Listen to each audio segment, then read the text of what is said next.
going on, everybody? Welcome to another episode of the Angry Sports Chat. I am your host, and Will, back with another video. Let's go! Okay, so it happened. It happened. I took a nap, I woke up, and it happened. They done moved James Harden from the Rockets. And guess what? I'm recording. Yeah, he's not coming back. Right. Right. Okay. But anyway, it happened, right? They done traded James Harden from the Rockets. And I am personally happy because they did not trade him to my Sixers, which is another video all in itself, right? Traded him to the Nets. Yeah, that's right. Brooklyn now got their big three. Kyrie, KD, and the Bear. Now, what do I think about this trade? It's kind of hard to tell. But I do know that they didn't give up too much as far as personnel is concerned. And obviously, with those guys being all in their 30s, they're looking to win now, right? So, the trade benefits them now for at least the next 3-4 years because none of them are old. I want to say KD might be the oldest one at 32, I want to believe. But Harden's 31. Kyrie's 29 or 30, I think.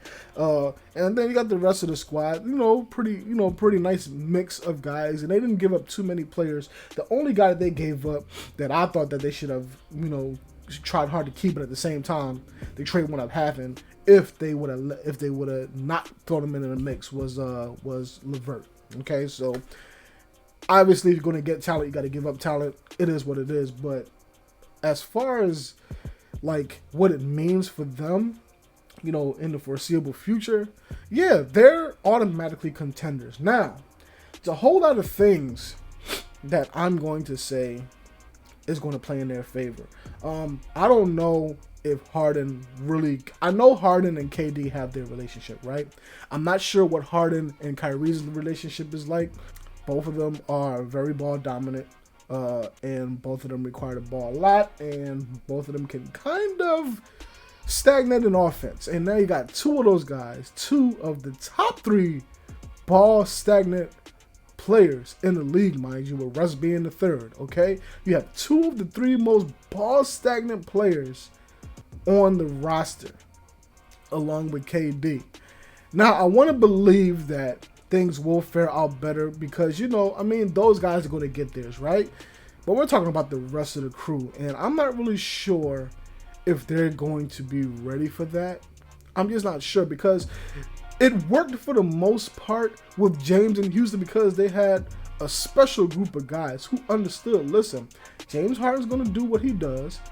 We just have to be ready at all times. And it takes some pretty deep focus to play with a player like that, knowing, hey, you're probably going to stand around for 10 to 15 seconds probably on any given play as long as Harden is on the floor. You're not going to get the ball within 5 seconds to run an offense a lot of times. Harden's going to come down, he's going to do his thing, and he's going to dribble, and, he may give it off or whatever, but for the most part, is what James Harden does, okay? Kyrie does pretty much the same thing, right? Okay, so Kyrie, but Kyrie isn't as bad as Harden. He's not as bad as Harden. That's my main thing with Kyrie is the fact that he doesn't really bring players together. His style of play is more team-oriented than James' style of play, but it's just his actions and how he deals with his teammates and how he talks about them to the media and stuff that rubs me the wrong way when it comes to Kyrie and him getting the best out of his teammates that way.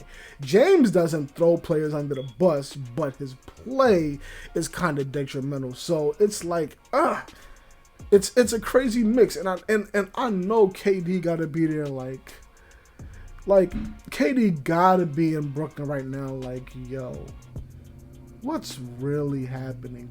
Is this what I really want right now? Because Kyrie just missed the game against the Sixers a few nights ago for personal reasons. Didn't even call his head coach. Didn't call anybody on the staff whatsoever. He decided to just call players. And in his mind, I already know what he was thinking. Listen, it's the players I play with. I don't play with the coaching staff. I don't play with the general manager and them. So I ain't got to tell them nothing. The players let them know. But I got to let the players know first so they can be ready. I bet you that's how Kyrie was thinking when he did that. And then James Harden, who what he has to battle now is kind of getting back in game shape, which I don't even know really matters because he's noticeably bigger and yet he's still getting buckets. It doesn't make sense. Like, that man is special in that regard. Like, he just gets buckets. Doesn't matter. The man could have came in 15 pounds, 20 pounds overweight, and he'd probably still be getting buckets. He probably wouldn't drop 40, but he'll probably give you a good 25 to 30. And that's still crazy. That's still crazy. I mean, he's obviously not in game shape right now. Obviously. Well, then again, no. Let me not say that. You can be in game shape and be a certain weight. Because if your body's used to it, it doesn't really matter what weight you're at. So but the thing about it is James is already heavy as it was, right? He was already like 230. Whatever before that. So he's probably 240 now. Everybody wants to throw the 10 pound, 15 pound weight in there. So okay, let's just say James Harden is 240 right now, but still, he'll probably play himself down. It doesn't really matter. The point is they just want him in game shape, which I am convinced he is because you don't drop the amount of points you've been dropping at that rate if you're not in game shape. If he was tired, I'm pretty sure it would show. He's still dunking on people. He's still getting by people. So whether his weight is this or whether his weight is that, in my opinion, doesn't really matter. But as far as like the other teams involved, because then I started reading that other teams were involved in this trade, right? So I go ahead and I look, and I'm like, oh, okay. So the Pacers were involved, the Cavs were involved. I was like, okay, cool. So they went ahead and did the whole thing. But then I looked at what the Rockets got now. You thought Daryl Morey was the man? This dude, freaking Raphael didn't come to play any type of games in Houston. He didn't come to play any type of game. Bro, look at this package. Rockets got Oladipo, Dante Exum, whoever Karooks is or Karux, 3 first rounders from Brooklyn, a Milwaukee first rounder, and an additional 4 Brooklyn first rounders swapped. Like, that's crazy. So y'all got 7 Brooklyn first rounders. Now, I don't know the details of which first rounders they are, but still, you got 7. To be honest with you, if I'm that GM, if I'm Stone, I'm taking that bet too because, yeah, I don't think that they're going to be together that long, to be quite honest with you. I don't. Like, yeah, they're young, but I don't think they're going to last that long. You know what I'm saying? Like, I don't think they're going to last that long. So I give them 2 years max, to be completely honest with you. Like, I am giving you 2 years for them to try this thing out before they start turning on each other. Particularly Kyrie starts saying some dumb stuff out his mouth. And who knows, man? I just don't see that team lasting past 2 years. So the fact that they were able to swap 4, right? And then get 3 on top of that. I say 6 out of those 7 or 5 out of those 7 first rounders are going to be legit picks in the first round. Because if you figure that they're going to be there all 4 years, then yeah, they're going to contend and they're going to be at the bottom for at least 2 of those years. But if they're going to be there all 4 years, they somehow make it work all 4 years. If James even stays there that long, because I know KD's there for that long, I know Kyrie's there for that long, but who knows how long James is going to stay? Who knows if KD or Kyrie's going to want out after year 2 or year 3? You know what I'm saying? You never know. With KD, you kind of know. Like, I don't think KD's going to have any real problems, but Kyrie might want out because of James Harden. You know what I'm saying? James Harden might want out because of Kyrie. I really don't know about that mix, okay? But Houston was able to pull off essentially 4 to 5 years of good positioning. And then on top of that, they got Oladipo, who I feel so sorry for because at this particular point, he's getting bounced around. I haven't really seen too much of him. I don't know if he's still injured from last season or whatever. I really haven't looked, okay? But he's getting bounced around like it ain't nothing because like how was he, okay? How was Oladipo included in that kind of package? Okay, unless, okay, they were worried about his injury history. So if I had to just assume right now that something was wrong with him and they were taking a chance on him, then that's what I would assume, and that's what I'm going to assume. And Harden obviously didn't want to be in no more, so he was playing. Well, I give Harden credit for that. Harden had enough pride. He had enough pride to say, you know what, I'm here. I might as well be playing some basketball because at the end of the day, this is what I like to do. But at the same time, get me out of here.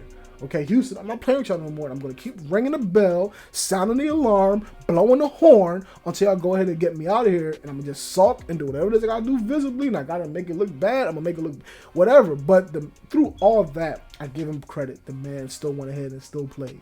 Okay, he still played. So I don't know. It's going to be quite interesting to watch. This whole thing's going to be quite interesting to watch. Are they going to contend? I mean, obviously, when you have 3 of the top 10 players on one team, you're going to contend. You're going to automatically be considered for contention. But as far like a lot of people know I don't really care too much about Harden's game or Kyrie's game because of the 2 elements I talked about earlier. Like I said, Kyrie tends to break teams apart with his disposition and his words. And James Harden's style of play doesn't quite match winning basketball. You know what I'm saying? So I don't know, man. It's going to be tough, and it's especially going to be tough for KD. I mean, at this point, I think KD's cool. I think KD has accepted the fact that, and he won rings. You know what I'm saying? And he got his rings. We can debate on the strength of the rings or whatever, but hey, listen, KD got his rings. So, we'll see how this whole thing plays out. I don't really know if I'm taking Brooklyn right now over a Miami Heat squad. I don't know if I'm taking them right now over a Milwaukee squad. I don't even know if I'm taking them over my Sixers squad right now. Okay, I'm just not too sure about it. And the variables of how this is going to play out is dependent more than just injuries this year.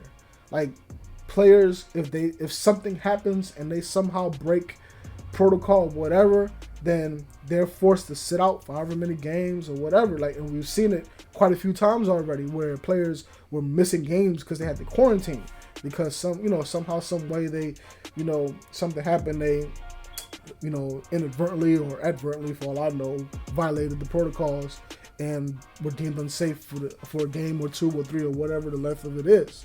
Okay, we've seen it on a few occasions already.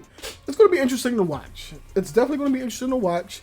We're going to see how it plays out. Am I taking them right now?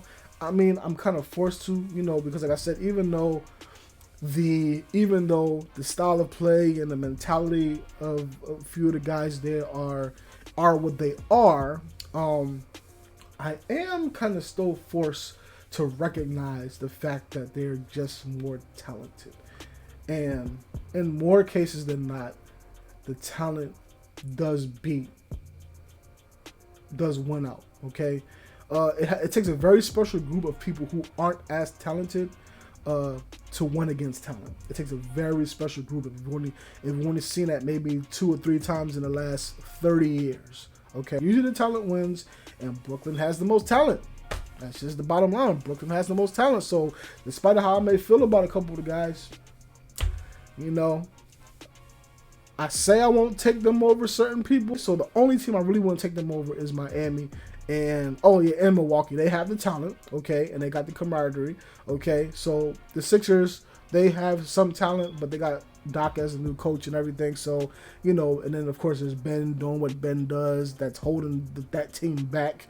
So I'm not going to say that they don't have a chance against Philly. I think they can beat Philly, but I think it'll be very difficult to beat a Milwaukee or Miami Heat right now. Now next year, if they can figure it out, that may be a different story, but they are still talented enough where if they do beat them, and if health permits, I won't be surprised because, again, 3 of the top 10 players on one squad. I'm just not betting against that. on too many days, okay, for too many teams anyway. So I got them at least no less than the third best team in the East coming out with this trade. It happened relatively early in the season. 11 to 12 games have already been played for most teams, so, you know, and it's a 72-game season. So they got a lot of time. They got a lot of time to get it together. You know, they've played with each other some. You know, KD and James are obviously no stranger to each other. So we'll see what happens. We'll see what happens, man. But it's gonna be crazy. It's gonna be crazy. We just gotta wait and see how this joint play out. But that's why you play the games, right? Anyway, till next time, I'm out.